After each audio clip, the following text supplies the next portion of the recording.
Oh, welcome back my gardening friends. Well, it's warming up a little bit.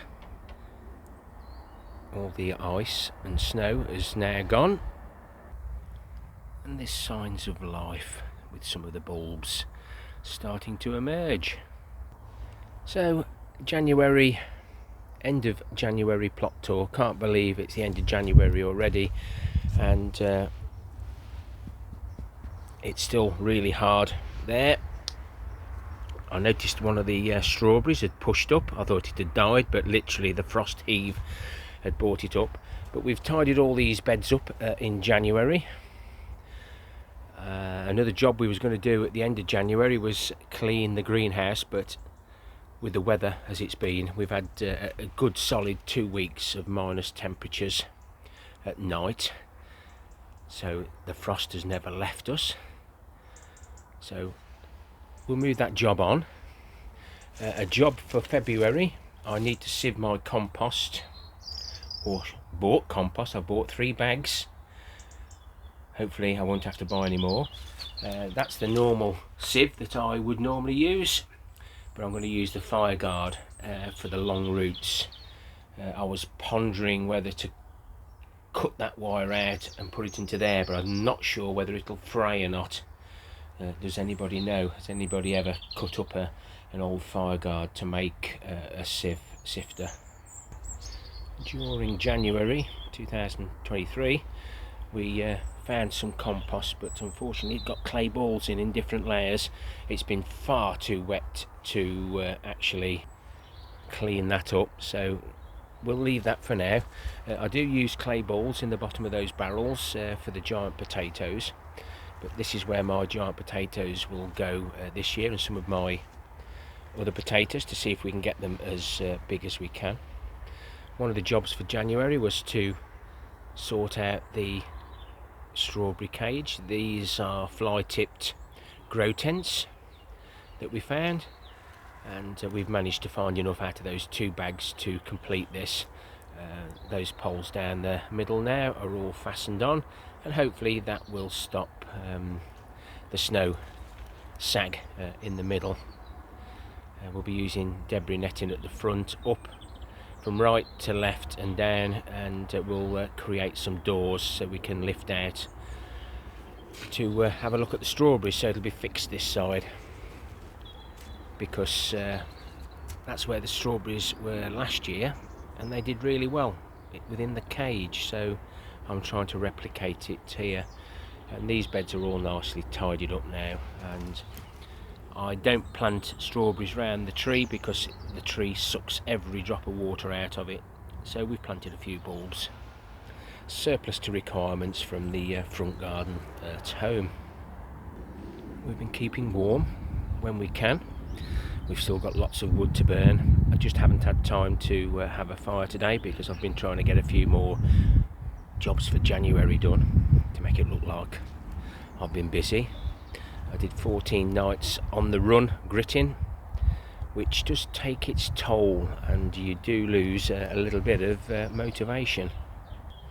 All the autumn fruiting raspberries and the blackberries have all been done now and mulched up.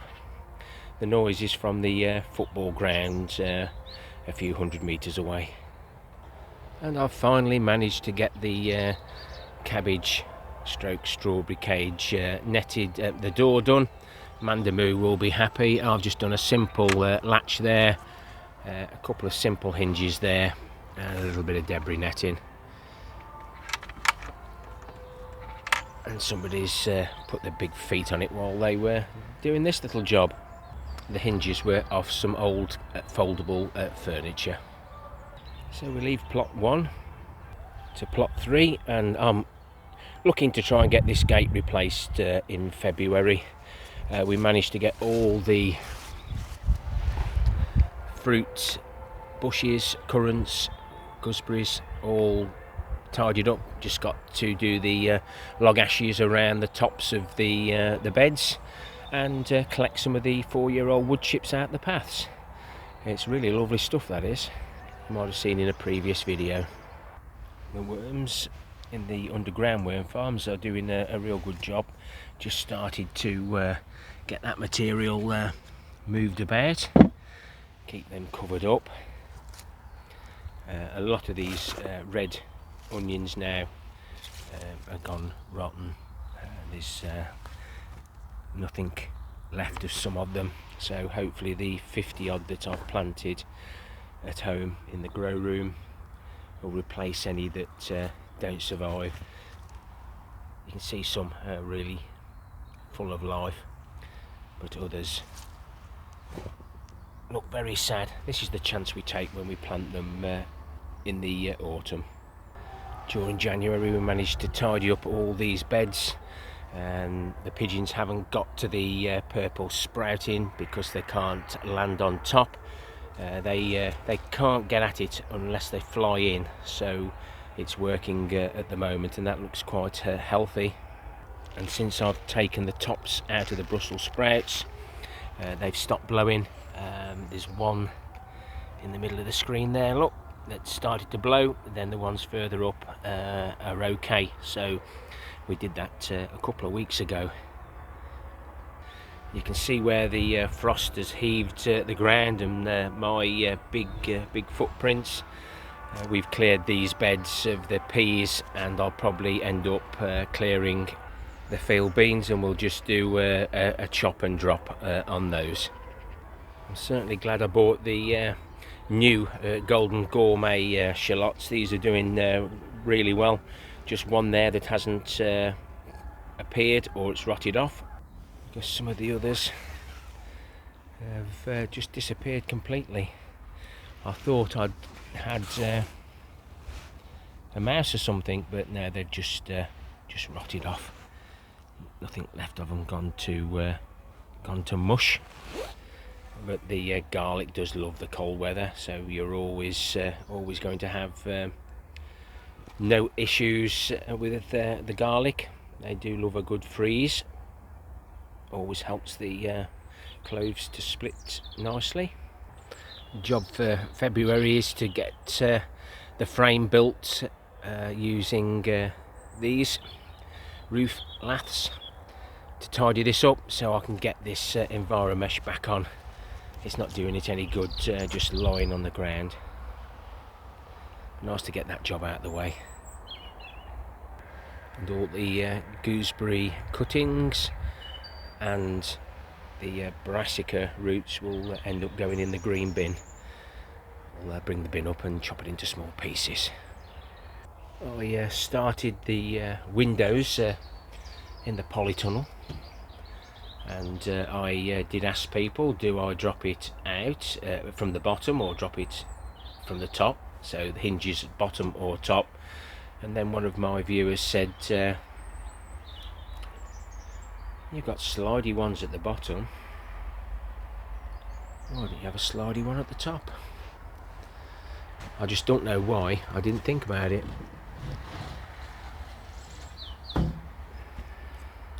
The outside bit will be held on with those battens on the outside. We'll be using the Enviromesh exactly the same as we've got there. So these slide in and out when it's not. I think there's a little bit of compost in there,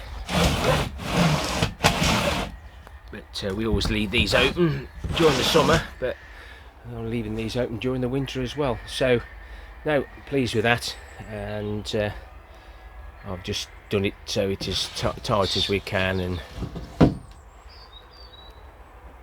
now I've got no issues about walking outside into a window, whether it's being pushed out from the bottom or pushed out from the top. I didn't have to change the design much. I just took a lath down here where this is at the moment. It does move about a bit, but it won't hurt. And then just made a little runner along there for it. This will be covered by the inner plastic, so it'd be nice now to replicate that. One there in the middle of the screen, and the same on the opposite side, one where that mesh is, and another one there. Then once we change the outer skin, those windows will become redundant. And one or two viewers did mention, what about if it goes green? Never thought about that. I'll have to worry about that when it happens. I've been picking the odd bag of muck up. I've got 6 of well rotted, 2 of really fresh, and I spotted another fly tip compost that we didn't want, but there was lots and lots of these trays, 2 different sizes, ideal for using with the cloth bags if I decide to. There's probably far too many there for me, but they certainly make for good bartering. People have got things that I want, and if they want something like that, then I'll do a swap.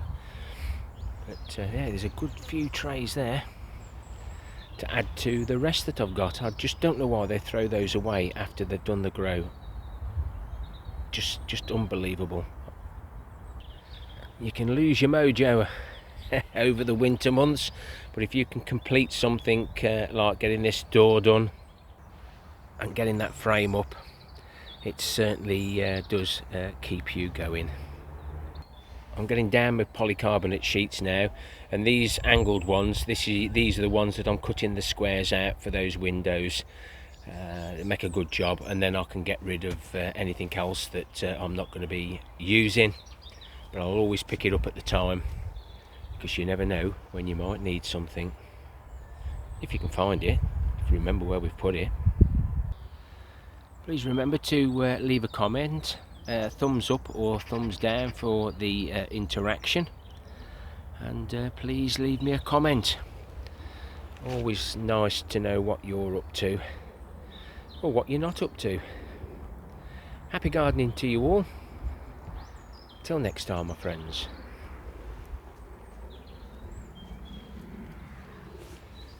Ta-ra for now.